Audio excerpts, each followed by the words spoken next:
Now we come to Africa. There's a very interesting crowdfunding project running out. You might have already heard about it. It's African Foreskin Tales. Please watch out the websites. And the person behind this very, very important project is here, Ulli Schauen. Please tell us about what you experience in Africa and what you are planning. Welcome. Wow, that was encouraging. Thank you so much. Yeah, this spring I revisited Africa to get this crowdfunding started, which is running 2 days only. So it stops at midnight in Tuesday, Middle European time. So even earlier in the United States, if you are listening from there. Later, is it later? In Australia, behind the time limit. Okay, it is called African Foreskin Tales. I'm grateful you have it down here, and also the link where you can fund it for the next 2 days. And it is in crowdfunding for social media because there we can reach the African public. I emphasize it's the African public. It's not the international public. It's not the North. They should discuss information that is fact-based about circumcising and not circumcising. And I'm telling you stories about this. I'm wearing a t-shirt that I bought at the Luhya festival in Nairobi. It is called Jaluo oksechi. It's a local language, and they say, a Luo does not beg. And it talks about the prideness of what they call tribe. I'm not allowed to call it tribe. I call it ethnic community. And a Luo does not beg.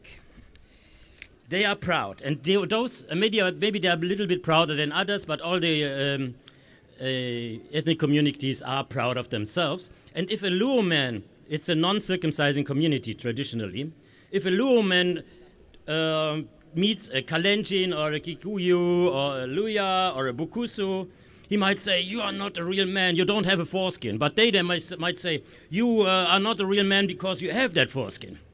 This is the African context and ethnic traditional circumcision. The Luo area is around Lake Victoria, and it was around 2010 when, for example, Radio Lake Victoria got an offer. It was contacted by a benevolent health organization and by PR agencies. Why don't you advertise circumcision in your community? And all those radio stations got good money for advertising circumcision, because at that time there had been new scientific studies come out, many of you know about them, that being circumcised is supposed to lower the incidence of HIV, the probability of acquiring HIV from a sexual partner as a man, by 50 or 60%. So it was mainly the Americans who then decided, okay, that can't be bad, 56%, 50% less. Let's circumcise the Africans in the area where we find it necessary. And they started that huge campaign with a lot of money.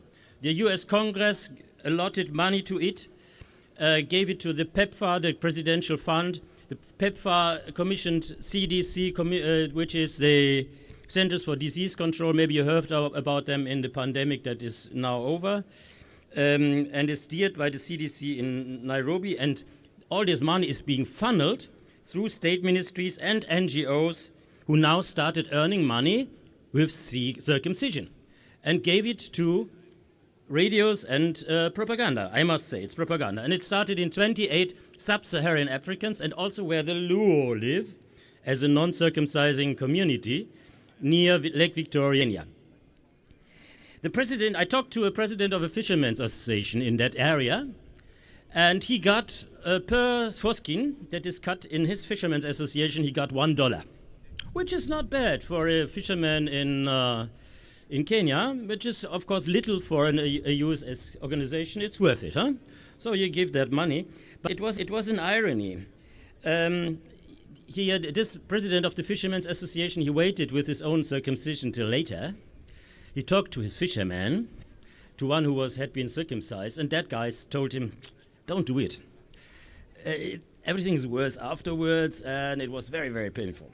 So he did not do it himself, though he was earning money by promoting it. And And so it came that the US sponsored promoters found the campaign is not so successful among adults as we have hoped. We don't reach the target numbers. We have to resort to minors who don't decide themselves. And they changed their target group to minors and even to early infants, babies. And the promoters addressed their parents, and they came into the primary schools, and they told the 9 or 11-year-old boys that they should get rid of their foreskin. It is documented in studies that some of these campaigners were comparing that prepuce to the bladder of a goat or a dirty sleeve of a coat that you should get rid of, which is stinking, which is not hygienic, and so on. They did not bother talking much about HIV prevalence. I come to that number even later. Remind me if I forget it. And in maternity wards, people started talking to the mothers who gave birth to the children there, and they told them, do you want a clean baby? Montoto safi in Swahili. And of course, who doesn't want to have a clean baby? So the not so well educated mother decided to have their babies circumcised. And one day, that same fisherman that I talked to, got confronted by his 9-year-old son. This son had a consent form he got in school, and he asked him, Father, you have to sign here for me to get circumcised. Because with what has happened, meanwhile, among the Luo, the picture through that propaganda had been changed totally. In the schools, there was a group pressure being developed that the boys who saw the uncircumcised Luo under the shower ridiculed him, made fun of him, and discriminated against him. There was a huge peer pressure being set up by that narrative that the promoters had put up. And so the father said, okay, I would not do it, dear son, but if it's your wish, I sign the form, because he was a modern father. You don't expect it in Africa. Think of Africa as modern. Okay? And the Luo, these ethnic communities, is used to being discriminated against if he is in the minority, like if he's in a college, and he's in the shower after sports among college people, among his college peers. He might be ashamed of his foreskin. There's one story I was told. All these stories you will see and hear on African Foreskin Tales. The fishermen, the studies, the discrimination, and the severely failed circumcision, because where young boys were mutilated.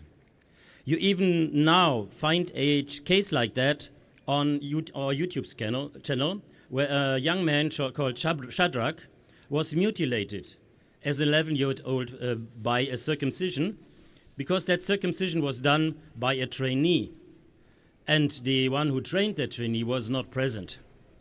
And responsible was an organization called ICAP, which is a huge international health organization. They had won the contract for that county where Shadrach was living. And Shadrach was mutilated there, and they tried to cover it up, which made it much worse. It got infected. He lost all his male organs. I mean, his penis is still there, but he cannot use it except for peeing after 1.5 years of treatment. And I sent email to ICAP at Columbia University in New York. They are sitting, and they chose not to answer. I'm now getting a sign that I should terminate, so I skip a lot. So I just want to say that ICAP is not the only organization earning money with it. There's also J.H. Piego, which is owned by the Johns Hopkins University, for example. All this will be on African Foreskin Tales. Also, what I found out in Zambia, where it is different from Kenya, where they still circumcise the minors, which was stopped by PEPFAR, being funded by PEPFAR. It was not prohibited, but it was not funded by the Presidential Fund of the United States anymore. But it can still be funded from somewhere else, which the Zambians do. And they are having the same kind of propaganda as in Kenya. All this will be on this social media channel that you find here in my Bauchbinde, as the Germans say. Okay, and it's, you know, why is it, no, I want to say just one point left.